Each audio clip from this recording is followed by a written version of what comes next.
ગુજરાતનો આવાજ।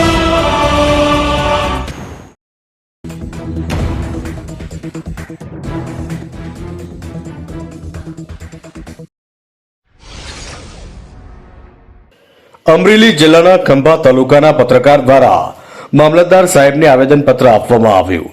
નવસર્જન પત્રકાર ચેરિટેબલ ટ્રસ્ટ સંચાલિત નેશનલ પ્રેસ એસોસિએશન દ્વારા સુરતના સિંગણપુર પોલીસ સ્ટેશનમાં નવજીવન ન્યૂઝના પત્રકાર તુષાર બસિયા સામે લગાવવામાં આવેલા પોક્સો અને આઈટી એક્ટ જેવી કલમો રદ કરવા બાબતે મહુવા તાલુકાના મામલતદાર સાહેબને આવેદનપત્ર આપવામાં આવ્યું હતું, જેમાં નવસર્જન પત્રકાર ચેરિટેબલ ટ્રસ્ટ સંચાલિત નેશનલ પ્રેસ એસોસિએશનના અમરેલી જિલ્લા મહામંત્રી ભાવેશભાઈ મકવાણા, નેશનલ પ્રેસ એસોસિએશનના આઈટી સેલ સૌરાષ્ટ્ર ઝોનના પ્રમુખ હસમુખભાઈ શિયાળ, ઉપપ્રમુખ મોહસિનખાન પઠાણ, ખાંભા તાલુકાના મહામંત્રી સુરેશભાઈ મકવાણા તેમજ કેટીવીના પત્રકાર કલ્પેશભાઈ નગદિયા સહિત તમામ પત્રકારોની ટીમની હાજરીમાં આવેદનપત્ર આપવામાં આવ્યું હતું અને ભવિષ્યમાં પત્રકારો જોડે આવું કૃત્ય નહીં થાય એ ધ્યાન દોરવામાં આવ્યું હતું।